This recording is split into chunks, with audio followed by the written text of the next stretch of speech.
जीवनामध्ये पण आपण साजरा करतो. Father's day, mother's day, brother's day, शाळेमध्ये आपण टीचर्स डे साजरा करतो.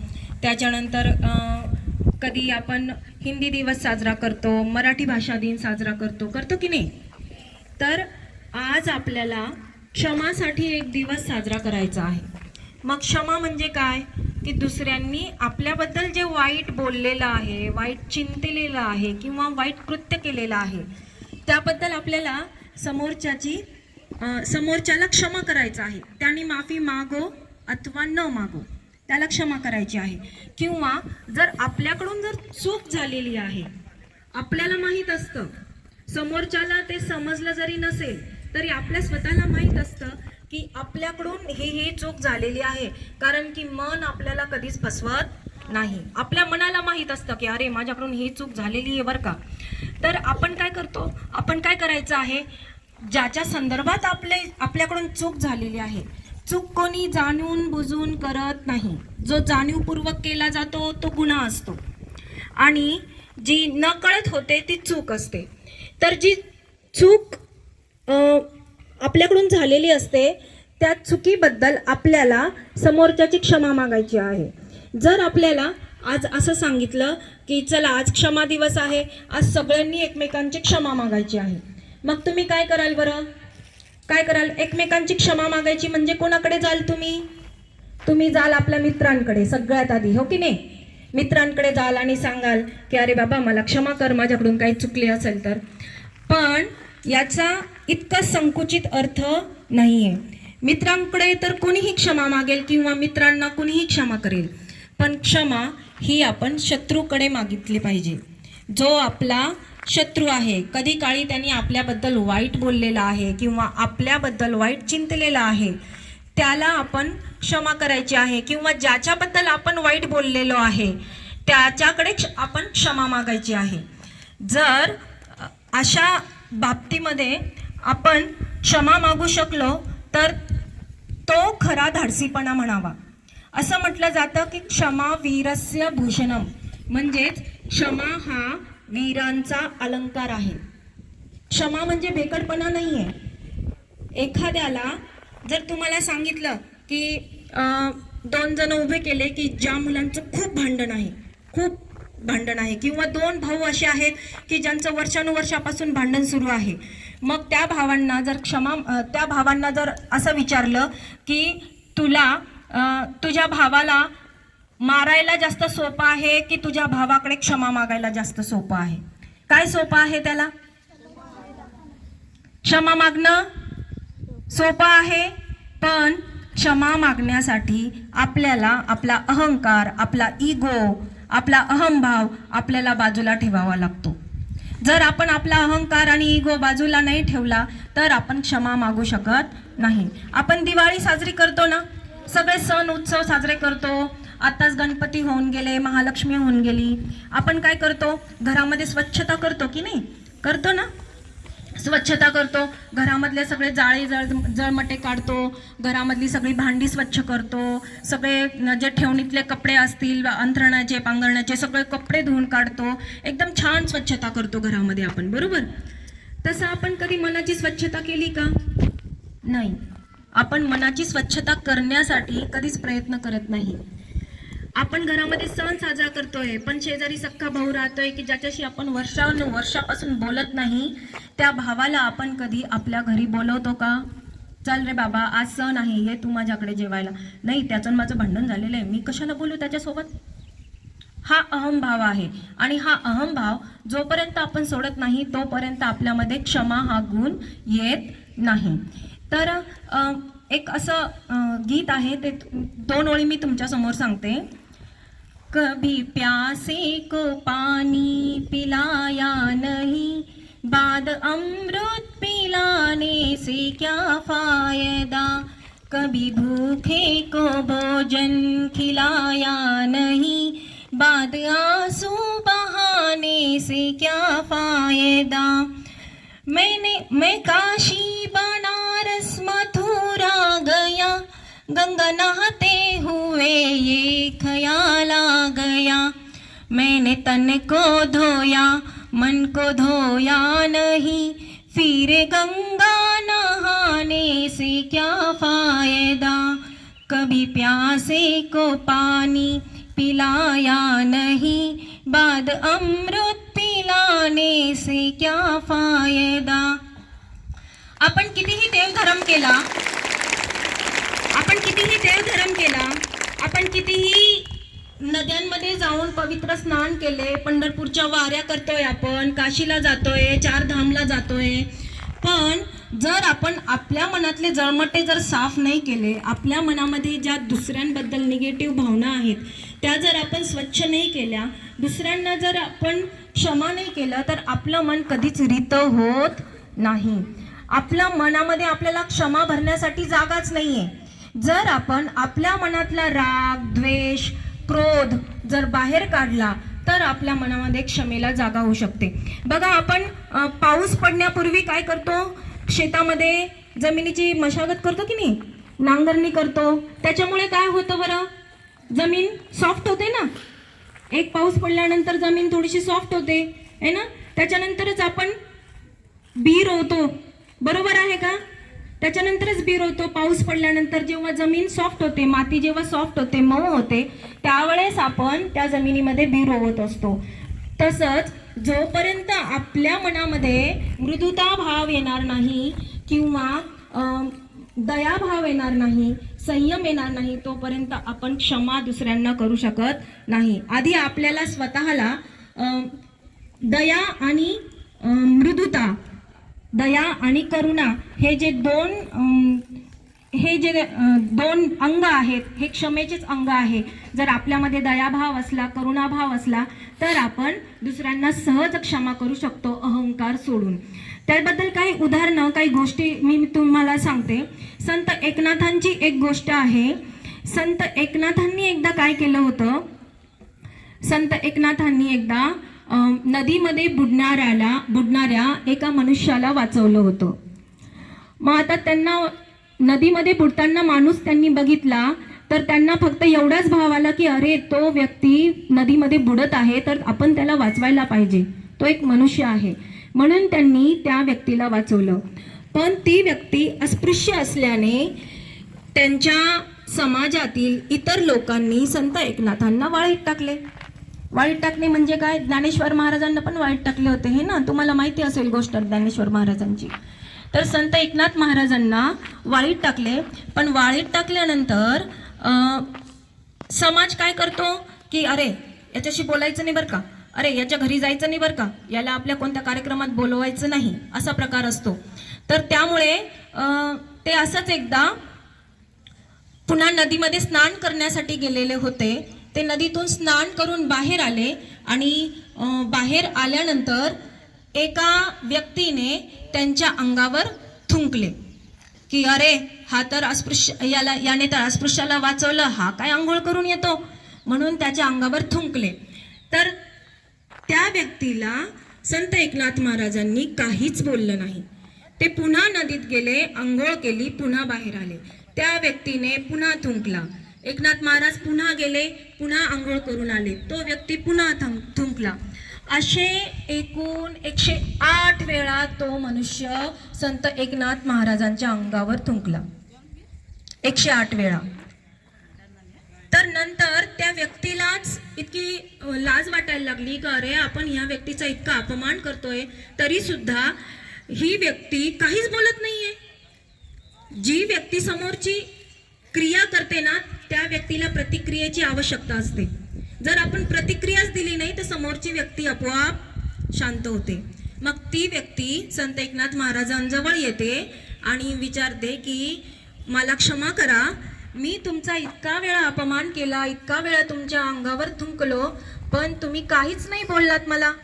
तर संत एकनाथ महाराज म्हणाले की तू माझ्या अंगावर 108 वेळा थुंकलास, त्यामुळे मी 108 वेळा आज नदीमध्ये स्नान केले, मला आज 108 वेळा स्नान करण्याचं पुण्य मिळालं आहे, असं संत एकनाथ महाराज म्हणतात. म्हणजे त्यांनी त्याच्याबद्दल क्रोध व्यक्त न करता त्याच्याबद्दल साम्यभाव ठेवला, त्याच्याबद्दल करुणाभाव आणि दयाभाव ठेवला. म्हणून तो व्यक्ती त्यांच्या चरणाशी नम्र झाला. असंच एक उदाहरण आहे संत एकनाथांचंच. पाण्यामध्ये ते नदीमध्येच हातपाय धुत असताना त्यांना एक विंचू पाण्यात पडलेला दिसला. तर पाण्यात पडत असताना त्यांना वाटलं आता हा विंचू बुडत आहे. तर त्यांनी काय केलं, आपल्या दोन्ही ओंजळीमध्ये त्या विंचवाला उचललं आणि बाहेर टाकलं. तर तेवढ्या वेळामध्ये त्या विंचवाने त्यांना डंख मारला. मग आता विंचवाने डंख मारला ही त्याची प्रवृत्ती आहे, तो ते करणारच. त्याच्या वाटी गेलं तर तो सोडेल का? नाही. तर त्याला बाहेर काढलं आणि बाहेर काढल्यानंतर पुन्हा तो विंचू नदीत पडला. म्हणजे डंख मारता मारता परत तो नदीत पडला आणि परत एकनाथ महाराजांनी त्याला उचललं आणि त्या विंचवाने परत त्यांना डंख मारला, तो परत पाण्यात पडला. असं खूप वेळा झालं. असं करता करता त्या विंचवाच्या शरीरातलं विष संपून गेलं डंख मारून मारून आणि शेवटी एकनाथ महाराजांनी विंचवाला बाहेरच काढलं. तर इथे त्यांचा दयाभाव पण दिसून येतो, क्षमाभाव पण दिसून येतो आणि करुणाभाव पण दिसून येतो. असंच एक उदाहरण आहे संत ज्ञानेश्वर महाराजांचं. संत ज्ञानेश्वर महाराजांना तुम्ही इतिहासामध्ये शिकला असाल 3री मध्ये. संत ज्ञानेश्वर महाराजांना त्यांच्या गावातल्या लोकांनी वाईट टाकलेलं होतं, म्हणजे त्यांच्या पूर्ण कुटुंबाला वाईट टाकलेलं होतं. कारण की संत ज्ञानेश्वर महाराज हे संन्यासाची मुलं म्हणून त्यांना ओळखलं जायचं, की त्यांच्या आई वडिलांनी संन्यास घेतला होता आणि पुन्हा ते संसारामध्ये आलेले होते म्हणून त्यांना संन्यासाची मुलं असं म्हणून हिणवलं जायचं. त्यांना दगडफेक केली जायची, त्यांना कोणी भिक्षा द्यायचं नाही, त्यांना गावामध्ये भिक्षा मागत फिरावं लागायचं. तर असंच संत ज्ञानेश्वर महाराजांनी सुद्धा त्या लोकांना कधीच प्रतिक्रिया दिली नाही. ते आत्मलीन झाले आणि वयाच्या 16व्या वर्षी संत ज्ञानेश्वर महाराजांनी समाधी घेतलेली होती. हे तुम्हाला माहिती आहे ना? हां. आणखी एक गोष्ट सांगते मी तुम्हाला. गोष्ट ऐकायची? गोष्ट सांगते. एक अंगुलीमाल नावाचा डाकू होता. कोण होता? डाकू. त्याचं नाव काय होतं? अंगुलीमाल. अंगुली म्हणजे काय? बोट आपली, हे ना. तर त्याचा काय की जे येणारे जाणारे वाटसरू असायचे त्या वाटसरूंना तो पकडायचा, त्यांचे अंगठे कापायचा आणि त्या अंगठ्यांची माळ गळ्यात घालायचा, बोटांची माळ करून तो गळ्यात घालायचा. असा विचित्रच शौक होता त्याला. तर असंच एकदा गौतम बुद्धाकडे म्हणजे गौतम जात असताना अंगुलीमाल तिथे आला आणि अंगुलीमाल धमकावलं आणि सांगितलं की त्यांना असा सुरा दाखव आणि जे आता बोडून घेणार आहे आणि मी आता तुम्ही सुटणार नाही. तर अशाच पद्धतीने बुद्ध खूप शांत होते. त्यांनी काहीच प्रतिक्रिया त्यांनी अंगुलीमालला कोणती प्रतिक्रिया दिली नाही. तर ते काय म्हणाले, ठीक आहे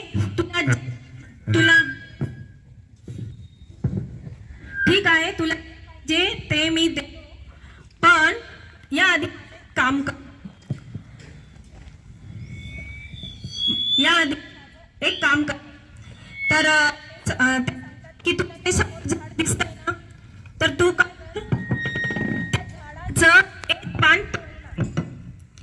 तर माझ्यासाठी मोठं काम आहे का?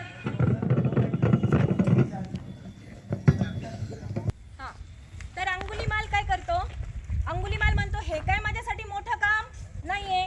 तो जर लोकांचे बोट कापू शकतो तर त्याच्यासाठी झाडाचं एक पान तोडणं काही अवघड आहे का? नाही.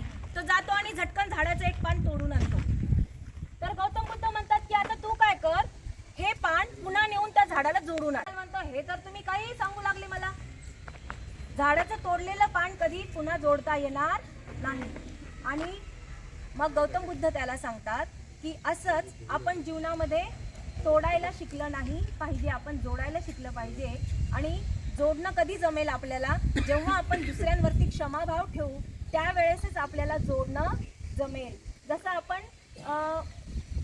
जसं आपण आपले मित्र यांच्यावर प्रेम करतो, आपले मित्रांशी आपल्या घरातल्या लोकांवरती प्रेम करतो, तसंच आपले जे शत्रू असतील त्या शत्रूंना देखील आपण मनाने माफ केलं पाहिजे.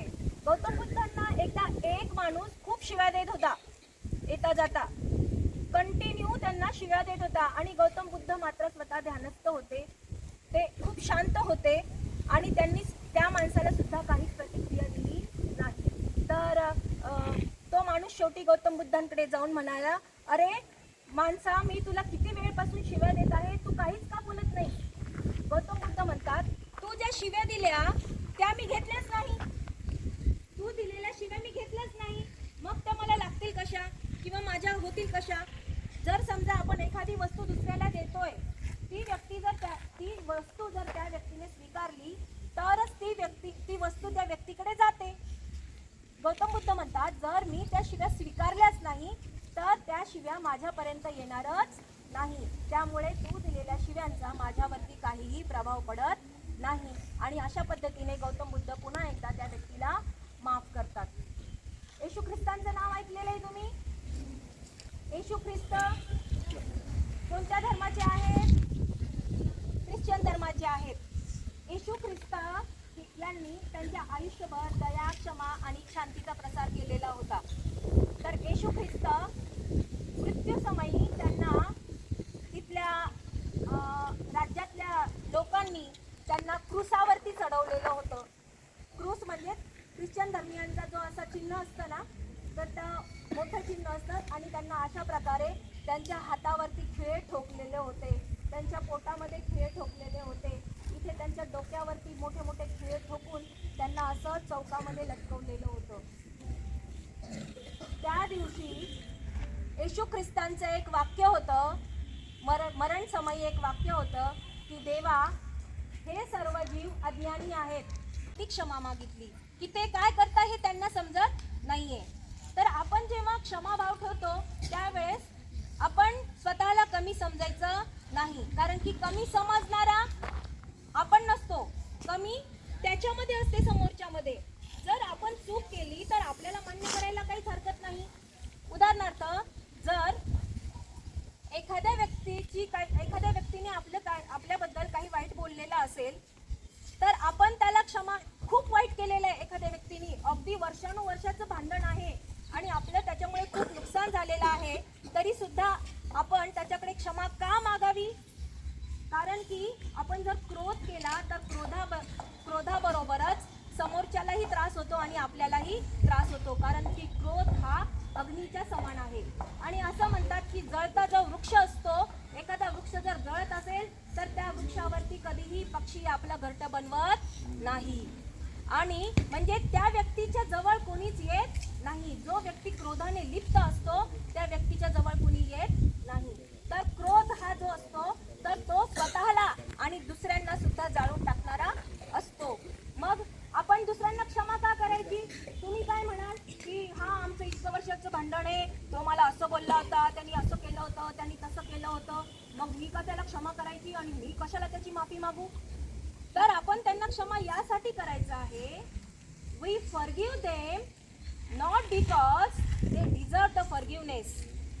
We forgive them not because they deserve the forgiveness. We forgive them because we deserve the peace. याचा अर्थ असा आहे, कारण की आपण त्यांना क्षमा करायची आहे हे म्हणून नाही की ते क्षमेला पात्र आहेत, ते क्षमेला पात्र आहेत म्हणून त्यांना क्षमा करायची नाही. आपण शांत राहणं किंवा आनंदी राहणं हा आपला अधिकार आहे. आपण आपल्या मनामध्ये शांती असणं आणि आपण आनंदी असणं हा आपला अधिकार आहे, म्हणून आपण त्यांना क्षमा करायची आहे. अशा पद्धतीने आपण समोरच्या व्यक्तीला क्षमा केल्यानंतर आपल्यामध्ये जो मृदुभाव निर्माण होतो, त्या पद्धतीने जर आपण आयुष्य जगत राहिलं तर ते आयुष्य अधिक आनंदी आणि अधिक सोपं असं होतं. बघा, एक खरी घटना सांगते तुम्हाला, एक शेवटची गोष्ट सांगते आणि संपवते. एक खरी घटना आहे. आता एक दोन मित्र होते, खूप चांगले मित्र, बिरजू. तर एकदा काय झालं, तर किसनाचे जे बैल होते तर ते किसनाचे बैल बिरजूच्या शेतामध्ये गेले. मग त्यांनी काही पिकं खाल्ले, काही पिकांची नासधूस केली. आता त्या बैलांना माहीत आहे का की हे शेत किसनाचं आहे, हे शेत बिरजूचं आहे? माहीत असतं का? नाही. तर मग या गोष्टीमुळे त्या बिरजूला इतका राग आला किसनाचा की याला याची बैल सांभाळता येत नाही का. तर त्याने काय केलं, किसनाच्या नकळत एक खूप मोठी काठी घेतली आणि ती काठी अशी भिरकावली आणि त्या किसनाच्या डोक्यावरती मारली. तर ती काठी अशी मारली की तो किसना त्याचा मित्र तिथेच मरणासन्न झाला. बघा, एकदम जिवलग मित्र, पण क्रोधामुळे काय झालं, त्याचा मित्र तिथेच संपला. मग ही गोष्ट इथेच थांबेल का? नाही. ही गोष्ट घडलेली होती किसनाच्या आईच्या डोळ्यासमोर. मग किसनाच्या आईने ही घटना प्रत्यक्ष पाहिली की माझ्या मुलाला याने काठीने हाणून मारलं आणि मारून टाकलं, किंवा माझा मुलगा बिर्जूमुळे मेला. तर मग त्याच्यावर पण पोलीस केस होते. पोलीस येतात, किसनाला घेऊन जातात. किसना संपतो. किसना आणि बिरजूची आई पण दुःखी असते. मग दोघांच्या ज्या आई असतात त्या दुःखी असतात. एकीचा मुलगा मेलेला असतो म्हणून ती दुःखी असते. रात्री उठून शोक करते ती. आणि दुसरीचा मुलगा जेलमध्ये असतो. तिला तिच्या मुलाच्या भविष्याची चिंता असते की आता माझ्या मुलाचं काय होईल. मग अशा पद्धतीने दोन्ही त्या आई ज्या असतात त्या दोन्ही आई दुःखी असतात.